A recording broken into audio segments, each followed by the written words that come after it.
Friends, एक बार फिर से आपका स्वागत है आपके अपने यूट्यूब चैनल पर। फ्रेंड्स, आज के इस वीडियो में जो आर एस मेंस एग्ज़ाम आयोजित होने वाला है 25 एंड 26 फरवरी 2022 को। तो इसके अंदर जो आपका आर एस मेंस का जो पेपर 1 है, जिसमें नया आपका मैनेजमेंट है यूनिट 3 के अंदर, पेपर 1 की यूनिट 3 के पार्ट ए के अंदर जो मैनेजमेंट जोड़ा गया है। तो मैनेजमेंट के इस बार नया जोड़ा गया है, कुछ पार्ट जो पहले का था और उसमें अपडेट किया गया है, सिलेबस में कुछ नए टॉपिक ऐड किए गए हैं।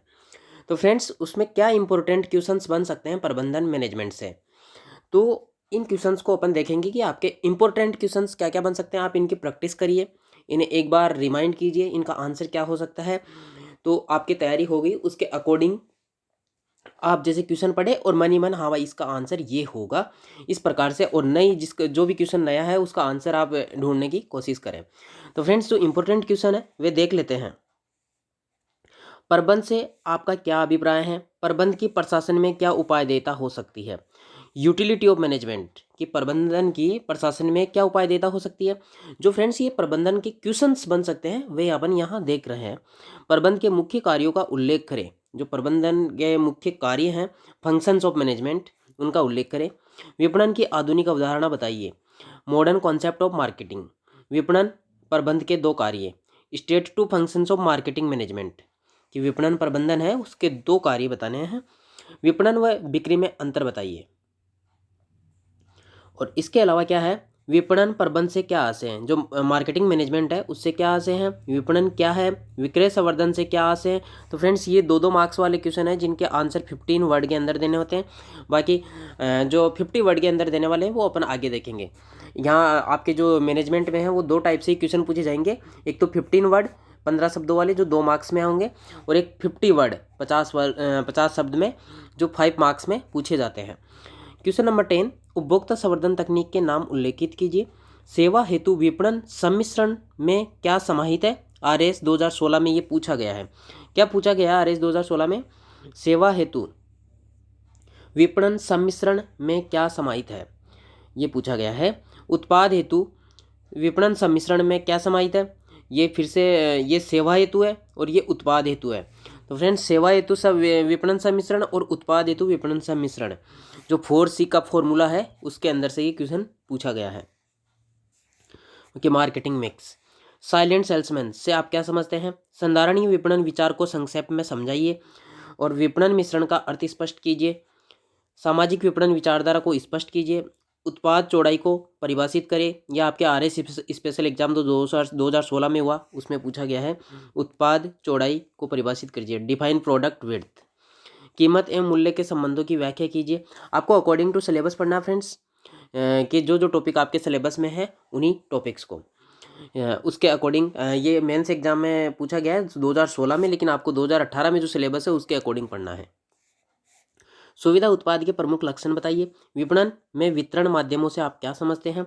व्यक्तिगत बिक्री से आप क्या समझते हैं? वस्तुओं के भौतिक वितरण के तत्व बताइए। जो वस्तुओं के भौतिक वितरण के तत्व हैं वे बताने हैं। क्या विज्ञापन एक संवाद है? इसके बारे में टिप्पणी करनी है कि क्या विज्ञापन एक संवाद है। Is advertise a dialogue? Question number 24 है, विज्ञापन क्रेताओं को भ्रमित करता है। कैसे भ्रमित करता है विज्ञापन? कि कोई भी एडवर्टाइजमेंट है वो बायर्स को कैसे कंफ्यूज करता है और लेने के लिए लालायित कर देता है कि ये चीज़ तो ले लेता हूँ, मैं खरीद लेता हूँ। सार्वजनिक संबंध की 3 विशेषताएं लिखिए। आपूर्ति श्रृंखला प्रबंधन की मुख्य चिंता क्या है? कि what is the prime concerns of supply chain management, कि जो मेन उसकी प्रॉब्लम है आपूर्ति श्रृंखला प्रबंधन की, वह बतानी है। आपूर्ति श्रृंखला प्रबंधन में माल वापसी एक संवेदनशील चरण है, कैसे? बंधक माल गोदाम क्या होता है? और ई व्यापार एंड ई वाणिज्य के मध्य अंतर स्पष्ट करें। ई व्यवसाय और पारंपरिक व्यवसाय में कोई 3 अंतर बताइए। ई नीलामी को स्पष्ट करें। ई कॉमर्स की 2 सीमाएं बताइए। और इसके अलावा क्या है, ई मार्केटिंग की चुनौतियों को रेखांकित कीजिए। ई विपणन अधिकतम लोगों तक कैसे पहुंच बनाती है? जो ई विपणन है वो अधिकतम लोगों तक कैसे पहुंच बनाती है? व्यापार के नैतिक व्यवहार को प्रभावित करने वाले 2 तत्व बताइए। जो व्यापार के नैतिक व्यवहार है व्यापार का, उसको प्रभावित करने वाले 2 तत्व बताइए। कि कॉर्पोरेट इथिक्स और आपकी बिजनेस इथिक्स है, तो उसके अंदर जो बिजनेस इथिक्स है उसको प्रभावित करने वाले व्यवहार, जो प्रभावित करने वाले तत्व है वे बताइए 2। व्यावसायिक नैतिकता, बिजनेस इथिक्स का अर्थ बताइए। ग्राहक की व्यापारिक से ग्राहक की व्यापारी से नैतिक अपेक्षा रेखांकित करें, कि जो ग्राहक की व्यापारी से क्या नैतिक अपेक्षाएं रहती है उन अपेक्षाओं को बताइए। एक शेयरधारक के प्रति निगम के दायित्वों को रेखांकित कीजिए। जो शेयरधारक होता है उसकी निगम के प्रति क्या दायित्व होते हैं। कंपनी की पूंजी संरचना क्या है। जो कंपनी की पूंजी संरचना होती है किसी भी कंपनी की, तो पूंजी संरचना आपका टॉपिक है और ये RS 2016 में भी एग्जाम में आया है। तो ये है पूंजी संरचना क्या है। सामान्य शेयर से आप क्या समझते हैं, ये भी 2016 में पूछा गया है। और नेक्स्ट क्वेश्चन है क्वेश्चन नंबर 41, अल्पकालीन वित्त के उपकरण के रूप में व्यापारिक पेपर क्या है। बैंक अधिविकर्ष क्या है। जीरो कूपन बॉन्ड क्या होते हैं। पूंजी संरचना से क्या तात्पर्य है। बैंकिंग और गैर बैंकिंग संस्था के मध्य कोई दो महत्वपूर्ण अंतर बताइए। प्राथमिक पूंजी बाजार क्या होते हैं। तेजड़िए क्या होते हैं। तो फ्रेंड्स यहाँ दो दो मार्क्स के क्वेश्चन पूछे जाएंगे, तो आपको प्रत्येक जो आपका टॉपिक है उसके बारे में बेसिक आइडिया प्रत्येक टॉपिक के बारे में होना चाहिए कि आप कुछ ना कुछ लिख सके उसके अंदर। कि 2 मार्क्स है तो 2 मार्क्स में से दो आपको बहुत कम मिलते हैं, या फिर आप परफेक्ट आंसर लिख देंगे तो आपको 2 में से 2 भी यहाँ मिलते हैं, बाकी 1 और 1.5 नंबर के आसपास यहाँ मिल जाते हैं। एक बहुराष्ट्रीय कंपनी किसे कहा जाता है। तो मल्टीनेशनल कंपनी, ये भी आपके सिलेबस के अंदर है। और निरंकुश नेतृत्व शैली का प्रबंधन में क्या योगदान हो सकता है। जो लीडरशिप आपके टॉपिक दिया हुआ है तो उसमें उसका प्रकार है लीडरशिप का निरंकुश नेतृत्व शैली। नेतृत्व की महान व्यक्ति विचारधारा बताइए। संरचनात्मक पहल के नेतृत्व पर टिप्पणी करें। नेतृत्व का अर्थ स्पष्ट कीजिए। नेतृत्व की विशेषताएं बताइए। प्रबंधन में नेतृत्व से आप क्या समझते हैं। प्रबंधन में नेतृत्व एक दुर्लभ साधन है, स्पष्ट कीजिए। समूह निर्माण प्रक्रिया में स्टॉर्मिंग अपरिहार्य कथन को स्पष्ट कीजिए। जो समूह निर्माण प्रक्रिया है उसमें स्टॉर्मिंग अपरिहार्य है, इसको स्पष्ट कीजिए। अनौपचारिक समूह औपचारिक समूह की प्रतिछाया कथन को स्पष्ट कीजिए। समूह व्यवहार को परिभाषित कीजिए। व्यक्तिगत व्यवहार के अंतर्गत तार्किक मानव पर टिप्पणी कीजिए। जो तार्किक मानव होता है व्यक्तिगत व्यवहार के अंतर्गत उस पर टिप्पणी करनी है। व्यक्तिगत व्यवहार को प्रभावित करने वाले मनोवैज्ञानिक कारक बताइए। व्यवसाय अभिवर्ती का अर्थ स्पष्ट कीजिए। जो व्यवसायिक अभिवर्ती है उसका अर्थ स्पष्ट करना है। अभिवर्ती निर्माण के घटक बताइए। जो व्यवहारात्मक घटक, संज्ञानात्मक घटक और ये आपके ज्ञानात्मक घटक है, 3 घटक होते हैं। भावात्मक घटक कि व्यवहारात्मक, संज्ञानात्मक और भावात्मक, तो इनको इसमें बताना है। क्या अभिवर्ती जन्मजात होती है, और ये इसका जो विशेषताएं हैं इसमें से पूछा गया है। अंतिम व साधन मूल्य क्या है। अभिवर्ती व मूल्य में अंतर बताइए। टीम और समूह में अंतर बताइए।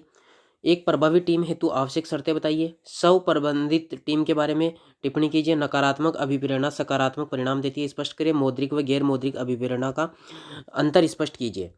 और अभिप्रेरणा कार्मिकों के कार्य निष्पादन में वृद्धि करती है, स्पष्ट कीजिए।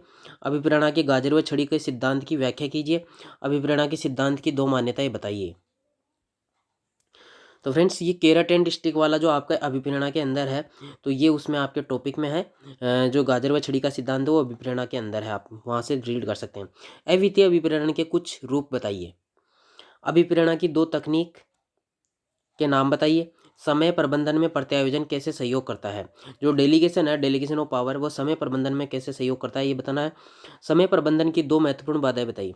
तो फ्रेंड्स ये सारे जो क्वेश्चंस है वो आपके इन द सिलेबस है, एक भी क्वेश्चन आउट ऑफ सिलेबस नहीं है। जो भी क्वेश्चंस बन सकते हैं वो यहाँ प्रयास किया गया कि ये क्वेश्चन आपके मैनेजमेंट से बन सकते हैं अकॉर्डिंग टू सिलेबस। संघर्ष समाप्ति की तकनीकों से बाहर के व्यक्ति के महत्व को इंगित कीजिए। संगठन में संघर्ष किस प्रकार फायदा पहुंचाता है। प्रबंध में संघर्ष के 2 कारण बताइए। संघर्ष के संबंध में जो आपका संघर्ष है, ये कॉन्फ्लिक्ट है, संघर्ष के संबंध में परंपरावादी दृष्टिकोण की क्या मान्यता है। रचनात्मक संघर्ष प्रबंध को कैसे फायदा पहुंचाते हैं। समय प्रबंध के महत्व को रेखांकित कीजिए। अस्पष्ट उद्देश्य समय प्रबंधन में एक बाधा है, कैसे। प्रशिक्षण से कार्मिकों को क्या फ़ायदा होता है। कार्य पर प्रशिक्षण का क्या अर्थ है कि ऑफ द जॉब और ऑन द जॉब, दो ये आपकी विधियां होती है प्रशिक्षण में, तो इसमें कार्य पर प्रशिक्षण का बताना है, ऑन द जॉब का।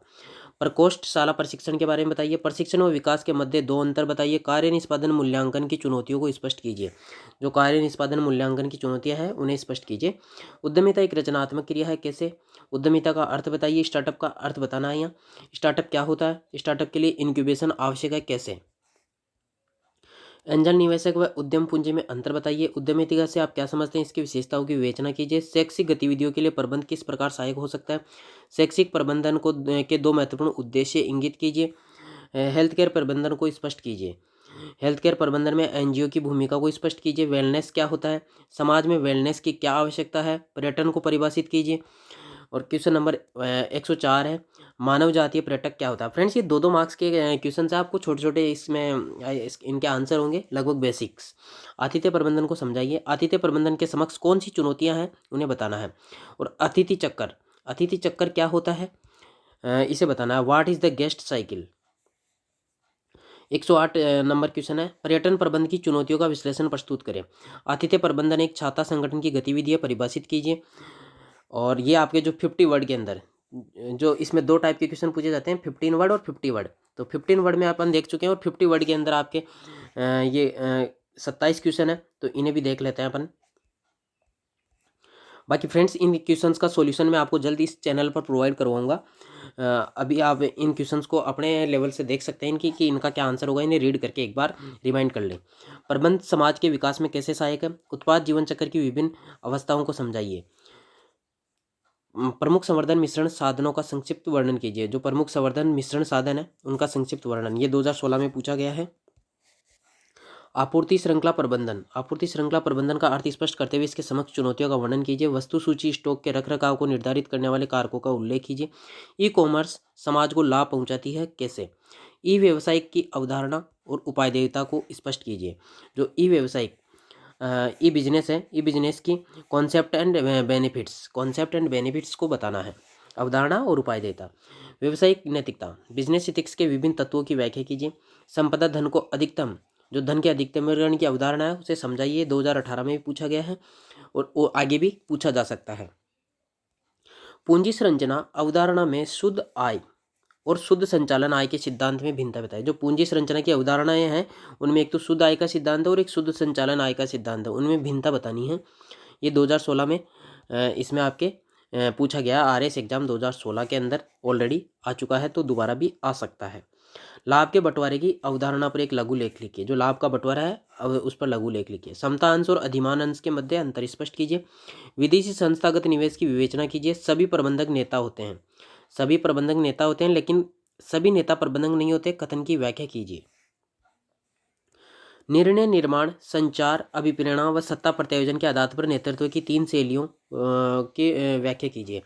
जो नेतृत्व की शैलियां हैं उनमें 3 शैलियों की व्याख्या करनी है। समूह विकास प्रक्रिया के विभिन्न चरणों का वर्णन कीजिए। मानव मूल्यों को प्रभावित करने वाले कारकों का वर्णन कीजिए। प्रबंधन, एक प्रबंधक को अपने कार्य संचालन में मूल्य किस प्रकार सहयोग करते हैं स्पष्ट कीजिए। टीम निर्माण प्रक्रिया का वर्णन कीजिए। अभिप्रेरणा के द्विकारक सिद्धांत को समझाइए। आरएस 2018 में पूछा गया है। अभिप्रेरणा के एक्स वाई सिद्धांत को समझाइए। प्रशिक्षण एक संगठन को कैसे फायदा पहुंचाता है, एक्सप्लेन करना है। प्रशिक्षण एक संगठन को कैसे फायदा पहुंचाता है। उद्यमिता देश की व्यवसायिक एवं आर्थिक गतिविधियों में कैसे योगदान दे सकती है, वर्णन कीजिए।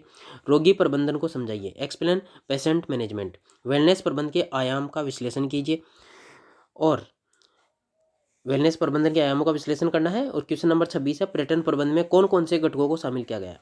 जो पर्यटन प्रबंध है उनमें कौन कौन से घटकों को शामिल किया जाता है सविस्तार से समझाइए। आपके 50 वर्ड वाले क्वेश्चन नहीं जिन्हें जो 5 मार्क्स में एग्जाम में पूछे जाते हैं। आतिथ्य प्रबंधन में सम्मिलित मुख्य विभागों का वर्णन कीजिए। तो फ्रेंड्स ये है आपके मैनेजमेंट से रिलेटेड मोस्ट इंपॉर्टेंट क्वेश्चंस जो आपके पेपर 1 की यूनिट 3 के अंदर बिलोंग करते हैं कि यूनिट 3 पेपर 1। तो ये आपके 20 मार्क्स की एग्जाम में पूछी जाती है और ये इंपॉर्टेंट क्वेश्चंस अपन ने जो क्वेश्चंस बन सकते हैं वे यहाँ अपन ने लिखे हैं कि प्रत्येक जो आपके मैनेजमेंट से लगभग ये क्वेश्चंस बन सकते हैं। तो फ्रेंड्स इनका सॉल्यूशन में भी आपको जल्द इस चैनल पे प्रोवाइड करवाऊंगा। आप चैनल को सब्सक्राइब जरूर कर ले क्योंकि मैं आरए से संबंधित अन्य वीडियोज भी इसी चैनल पे लाता रहता हूँ। और जो ये आपके इसका सॉल्यूशन है इन क्वेश्चंस का वो भी जल्द मैं यहीं आपको उपलब्ध करवाऊंगा। तो फ्रेंड्स आप वीडियो को शेयर जरूर करें, लाइक कमेंट और शेयर जरूर कर ले। ओके, जय हिंद, वंदे मातरम।